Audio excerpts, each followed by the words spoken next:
Semiología de la Comunicación Social 2, Unidad 4. Libro Jesús Martín Barbero, Sara Corona Berkin, Ver con los otros. Capítulo 2. Visibilidades y visualidades. Parte 2. Del pensamiento visual a la escritura electrónica. Hablar de pensamiento visual puede resultar demasiado chocante a los racionalistas y ascéticos oídos que aún hegemonizan el campo académico. Pero desde la historia del arte, la iconología, la semiótica y el psicoanálisis, y también desde la fenomenología y la epistemología, la imagen ha sido reubicada en la complejidad de sus relaciones con el pensamiento. Erwin Panofsky, 1970, fue pionero en investigar las secretas conexiones que ligan las formas y los estilos de la arquitectura y el arte con los mapas mentales de sus tiempos. Así, la imposibilidad medieval de la perspectiva pictórica aparece correspondiendo a la ausencia de la distancia intelectual que exigía la moderna idea de historia.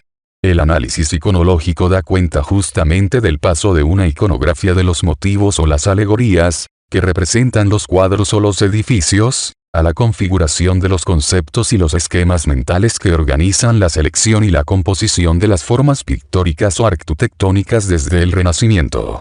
Investigando el orden visual del Quattrocento, Pierre Francastel, 1979, va más lejos. En lugar de la correspondencia de las formas con las cosas vistas, la pintura anticipa las estructuras del ver, pertenecientes a la vez al orden de la percepción y del pensamiento de una época, que después racionalizará y utilizará la ciencia.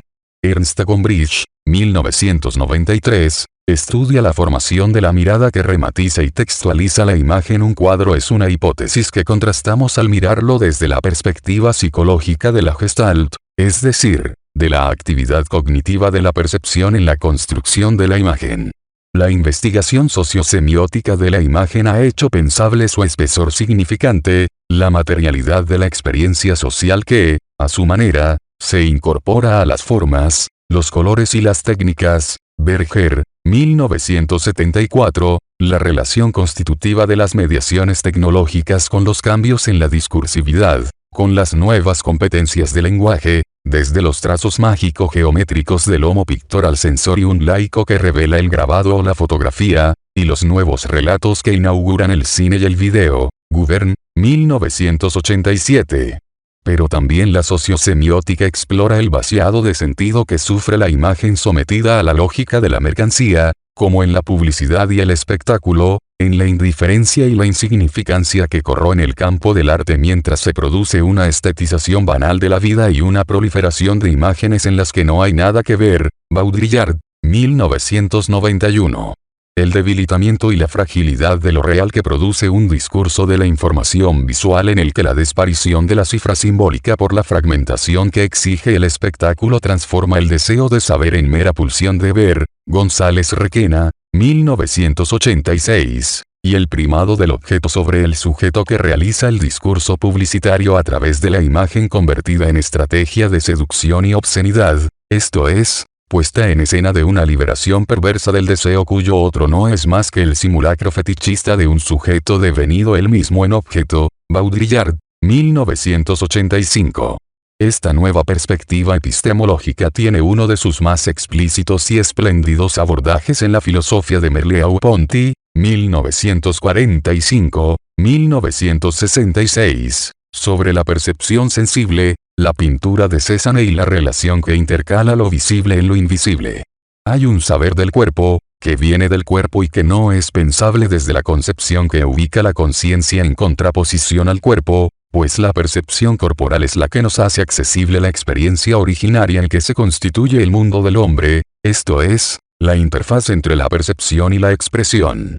Constituido en punto de vista desde el cual el mundo adquiere sentido, el cuerpo deja de ser el instrumento del que se sirve la mente para conocer y pasa a convertirse en el lugar desde el que veo y toco, o mejor, desde el que siento como el mundo me toca. Ese carácter libidinal y no geométrico de la percepción humana lo atribuye Merleau-Ponty a que estamos hechos de la carne del mundo. Es lo que encuentra plasmado Merleau-Ponty en la pintura de Cézanne, pues ha sido la primera en resolver el antagonismo entre racionalismo y empirismo, entre la sensación y el pensamiento. El pintor Cézanne se había negado a escoger entre la forma, que fue la clave de los artistas renacentistas, o el color, que era la de los pintores impresionistas, y ello para poder pintar la materia en el trance de darse forma o, dicho de otro modo, para hacer visible uno incesante nacer del mundo. Un mundo que no es lo que vemos, pues eso es el mundo que estamos acostumbrados a ver, se trata de ese otro inmundo que solo podernos percibir cuando aprendemos a verlo. He ahí una de las más grandes paradojas del pensamiento occidental, mientras para saber leer necesitamos aprender, no necesitamos ningún aprendizaje para saber ver. Y esa paradoja remite a un chantaje, es el pensamiento el que desconoce que haya un saber de y ver. Según Merleau-Ponty debemos no a un filósofo sino a un artista el habernos descubierto o develado la secreta conexión en la visión de lo sensible y lo inteligible, de lo visible y lo invisible. El nuevo estatuto cognitivo de la imagen se produce a partir de su informatización, esto es, de su inscripción en el orden de lo numerizable, que es el orden del cálculo, del número y el código.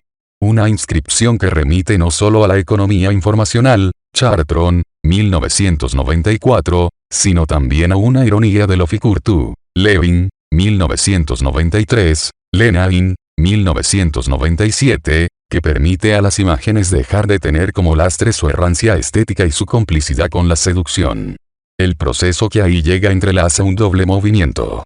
El que prosigue y radicaliza el proyecto de la ciencia moderna Galileo y Newton de traducir el mundo cualitativo de las percepciones sensibles por la cuantificación y la abstracción lógico-numérica reincorporando al proceso científico el valor informativo de lo sensible y lo visible.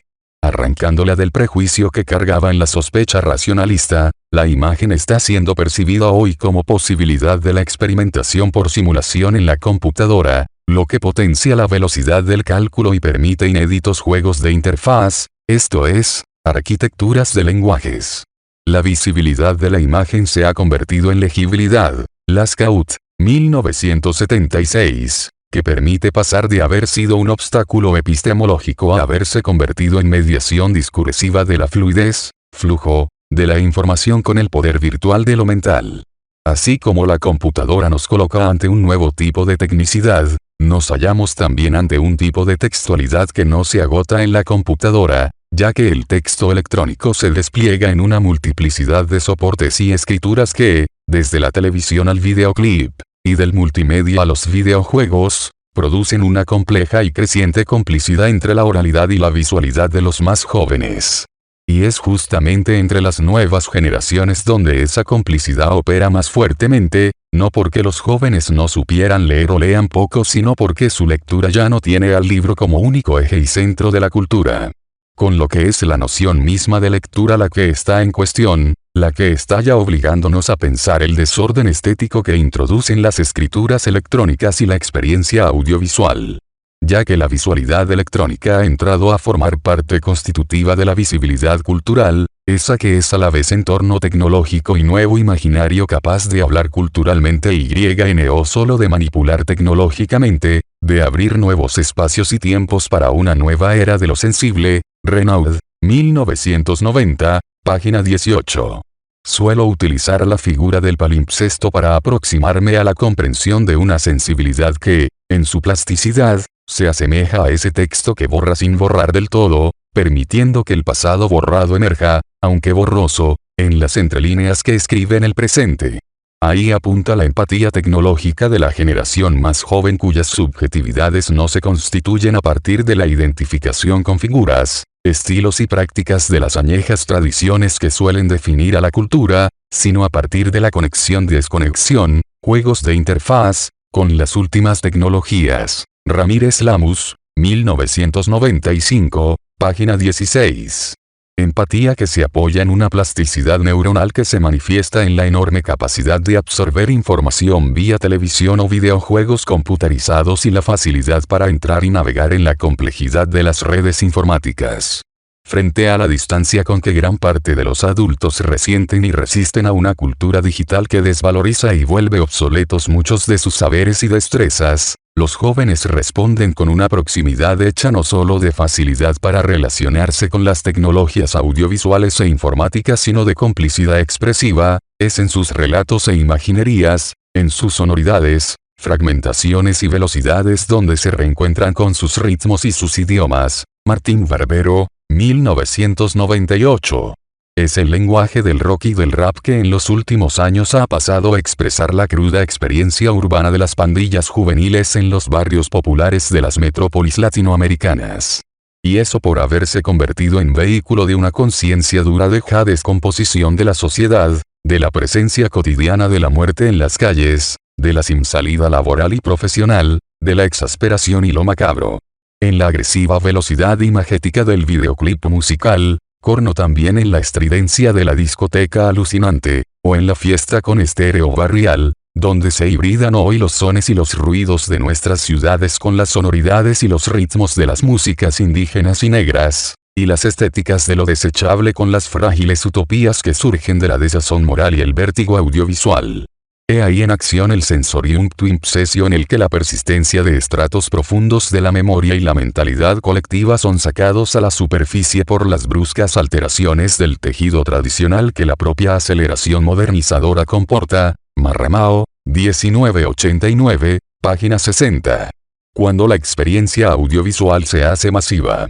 Nacido como nuevo medio de comunicación y expresión en las carpas o barracas de circo, el cine mantiene con el lugar del gran espectáculo popular una cercanía que no es solo espacial. Durante muchos años, especialmente en los Estados Unidos, que fue donde se originaron y desarrollaron los grandes géneros, el público mayoritario del cine provendrá de los sectores populares de inmigrantes.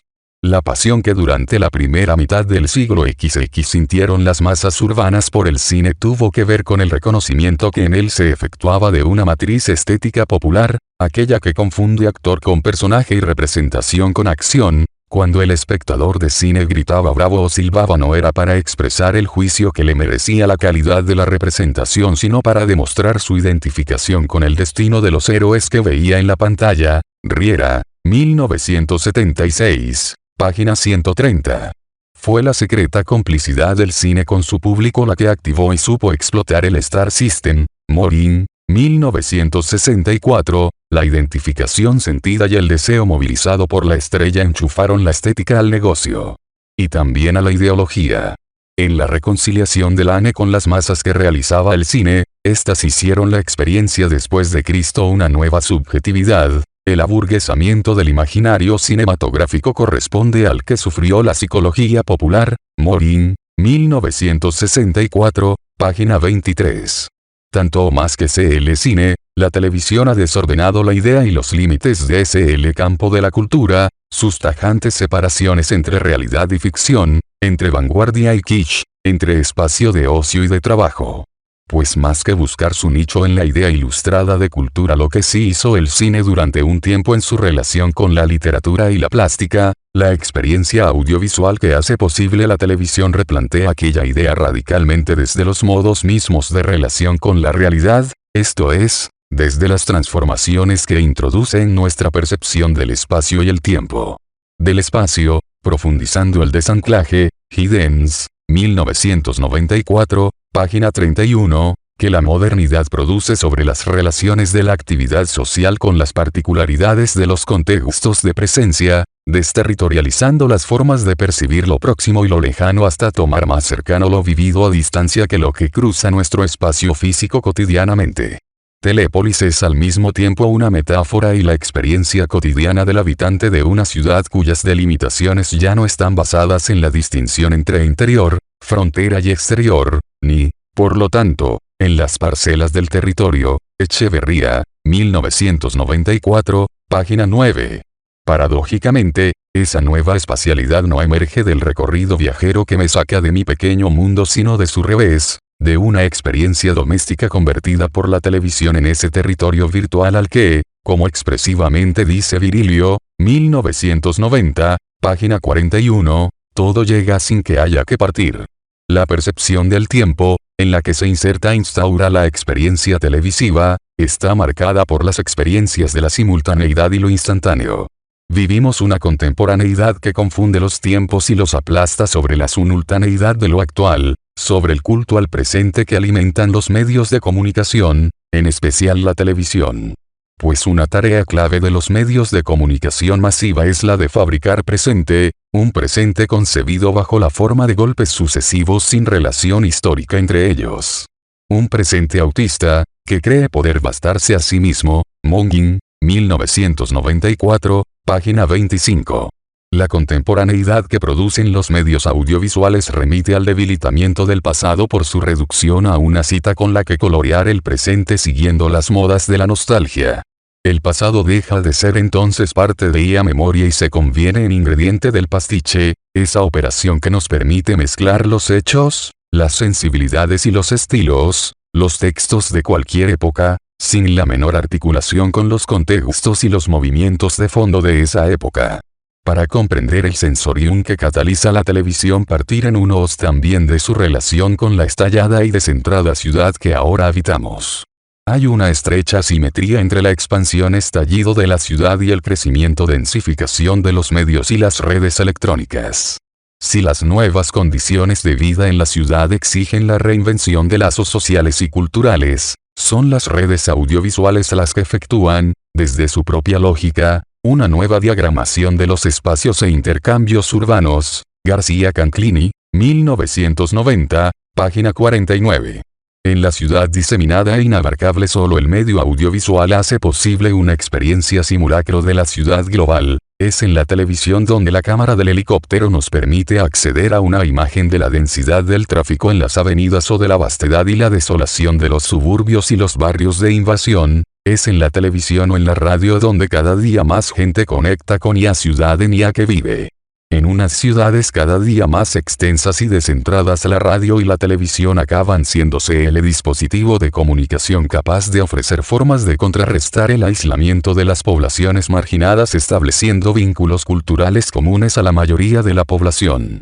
Tanto el atractivo como la incidencia de la televisión sobre la vida cotidiana tienen quizá menos que ver con lo que en ella pasa que con lo que compele a la gente a resguardarse en el espacio hogareño, compensando así la pérdida del sentido de pertenencia en unas ciudades que se han ido convirtiendo en no lugar, ese espacio en el que los individuos son descargados del peso de la identidad interpelante o interpelada y exigidos únicamente de interacción con informaciones, textos o imágenes, que se repiten incesantemente de una punta a la otra del mundo. Auge, 1993, página 81.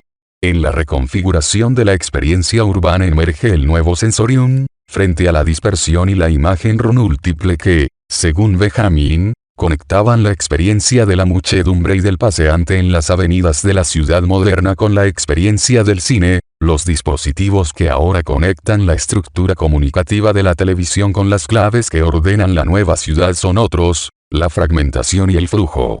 Mientras el cine catalizaba la experiencia de la multitud, pues era en muchedumbre que los ciudadanos ejercían su derecho a la ciudad, lo que ahora cataliza la televisión es, por el contrario, la experiencia doméstica, es desde el espacio doméstico que la gente se apropia de la ciudad.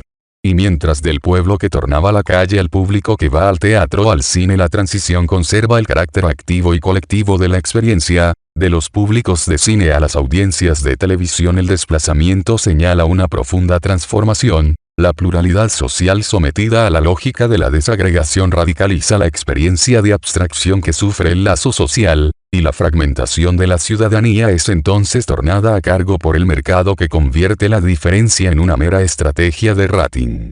Hablamos de fragmentación para referirnos no solo a la forma del relato televisivo sino a la desagregación social, a la atomización que la privatización de la experiencia televisiva consagra. Constituida en el centro de las rutinas que ritman lo cotidiano, Morley, 1992, y en dispositivo de aseguramiento de la identidad individual, Vessetti, 1993, la televisión convierte el espacio doméstico en territorio virtual.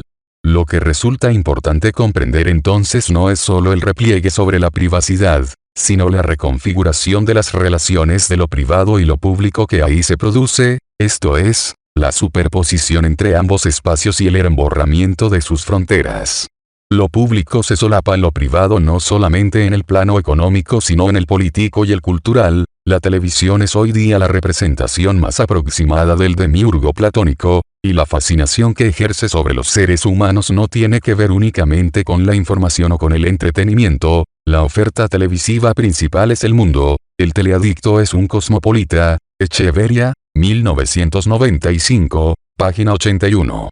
Lo que identifica la escena pública con lo que pasa en la televisión es el modo decisivo en que ésta se ha convertido en el equivalente del antiguo agora, el escenario por antonomasia de la cosa pública. Pues cada día en forma más explícita la política, tanto la que se hace en el Congreso, como la que se practica en los mítines y las protestas callejeras, y hasta en los atentados terroristas, se hace para las cámaras, que parecerían ser las únicas garantizadoras de la existencia social. Su otra cara es el crecimiento de la cultura a domicilio, García Canclini, 1993, multiplicándose desde la televisión hertziana a la de cable y las antenas parabólicas, la videograbadora, y últimamente la computadora personal, el multimedia e Internet. El flujo televisivo es el dispositivo complementario de la fragmentación, no solo de la discontinuidad espacial de la escena doméstica sino también de la progresiva negación del intervalo, v chica 1 ril 10, 1 cjyi, página 140. Llamamos Juno al continuum de imágenes, Varlosetti, 19u, que indiferencia los programas y constituye primera forma de la pantalla encendida, Silverstone, 1990. Aunque suene escandaloso, el parangón del flujo televisivo se halla, de un lado, en la literatura de vanguardia Joyce y Proust, donde por primera vez el flujo del monólogo interior apareció articulando los discursos más diversos, fragmentos de memoria, pedazos de periódico, escrituras rasgadas y el flujo ahí dando cuerpo a la fugacidad del tiempo. Del otro lado, en el extremo opuesto del campo cultural, encontramos otro parangón, la radio ritmando la jornada doméstica, dando forma, por primera vez, con su flujo sonoro, al continuum de pedazos y rutinas de la vida cotidiana. De una punta a la otra del espectro cultural el flujo implica hoy disolvencia de géneros y exaltación expresiva de lo efímero. Ahí está mostrándolo la figura del pasado descontextualizado, deshistorizado, reducido a cita, Eco, 1984, página 7, que permite insertar en los discursos de hoy, arquitectónicos, plásticos o literarios, elementos y rasgos de estilos y formas del pasado en un pastiche que es solo imitación de una mueca, discurso que habla una lengua muerta. Coma la rapiña aleatoria de todos los estilos del pasado en la progresiva primacía de lo neo, en la colonización del presente por las modas de la nostalgia, Jameson, 1992, página 45. La metáfora más certera quizá del fin de los grandes relatos se halla en el flujo televisivo, por supuesto en equivalencia de todos los discursos más información, drama, publicidad, pornografía o datos financieros, la interpenetrabilidad de todos los géneros y la transformación de lo efímero en clave de